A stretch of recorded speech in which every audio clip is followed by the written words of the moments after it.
नमस्कार मित्रांनो. आता शोभी श्रावणीची जिरवायला जाते, पण श्रावणी मात्र तिची अशी काय जिरवते की शोभीला घडते जन्माची अद्दल. तर नक्की काय घडलं चला तर बघूया. तर इकडे अलकनंदा सारखी विशंभरवर लक्ष ठेवून असते, पण विशंभर मात्र व्यवस्थित काम करत असतो. एवढंच काय, तो पहिल्यापेक्षाही फ्रेश वाटत असतो.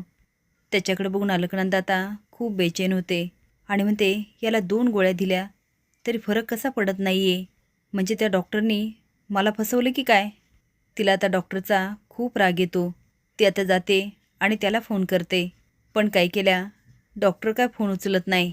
शोभी गोंधळ घालायचा खूप प्रयत्न करते, पण तिचं कुणी ऐकत नाही, अगदी अनुराधा पण.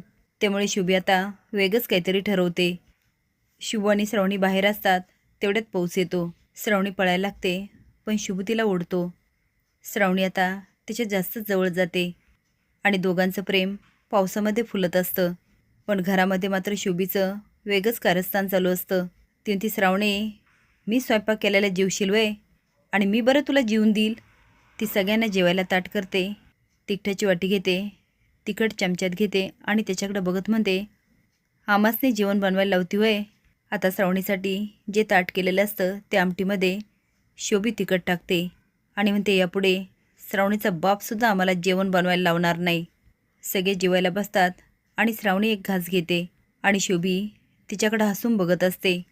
पण शोभीचा पोपट होतो. श्रावणी काहीच दाखवत नाही किंवा ते ताट बदललेलं असतं. आता शोभीची एवढी तगमग व्हायला लागते. ती सगळ्यांना म्हणत असते, जेवण तिखट नाही झालं ना. इकडे मात्र अलकनंदा मनातून खूप जळत असते. स्वीटी म्हणते, अलकनंदा मॅडम काय झालं. ती त्या डॉक्टरने मला चांगलंच उल्लू बनवलं. म्हणजे ती श्रावणीच होती तर. स्वीटी म्हणते, पण तुम्हाला कळलं कसं नाही. अलकनंदा म्हणते, मला संशय आला होता, पण मी मात्र दुर्लक्ष केलं आणि त्यामुळे माझ्या हातून खूप मोठी संधी गेली. पृथ्वी म्हणतो, भैया तुला असं काम करताना बघून खूप छान वाटतं. विशंभर म्हणतो, त्यात काय नवीन, मी नेहमीच काम करतो. तो म्हणतो, नाही भैया, मध्यंतरी काळात तुझी तब्येत खूप बिघडली होती. अरे जवळजवळ तुझी बुद्धी भ्रमिष्ट होत चालली होती. आता मात्र विशंभर चांगला शॉक होतो आणि म्हणतो, पृथ्वी हे काय बोलतोस. तो म्हणतो, हो भैया मी काय म्हणतो, तू गोळ्या बदलतोस का. विशंभर म्हणतो, पण त्या तर नंदाक्काने आणल्यात आणि माझ्या बाबतीत नंदाक्का कधीच गैरटपणा करणार नाही. आता नंदाक्का जाते आणि विशंभरच्या गोळ्या बघते आणि म्हणते, डब्बी तर तीच आहे आणि गोळ्या पण त्याच आहेत, मग असं कसं होतं आहे, ह्याच्यावर असर का होत नाही आहे.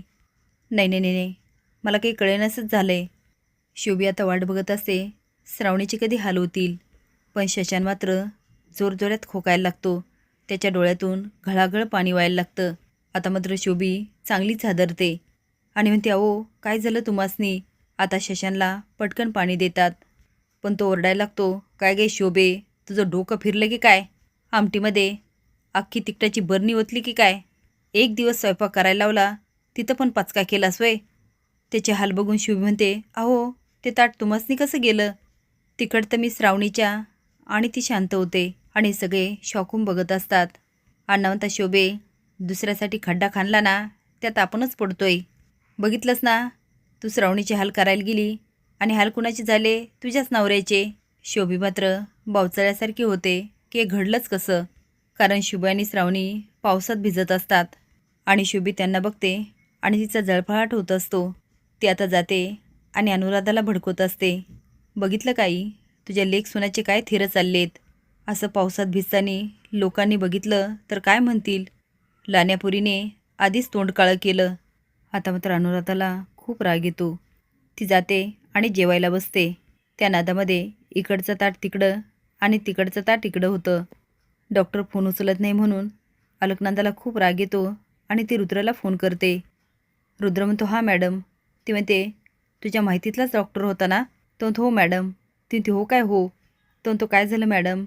ती म्हणते, अरे त्या इंजेक्शनने तो विशंभर चांगला झाला आणि माझ्या हातातून संधी गेली, हे फक्त तुझ्यामुळे घडलं. आता मात्र अलकनंदा आणि रुद्रमध्ये चांगलंच पेटतं. असेच नवीन अपडेट जाण्यासाठी लाईक आणि सबस्क्राईब करा. धन्यवाद.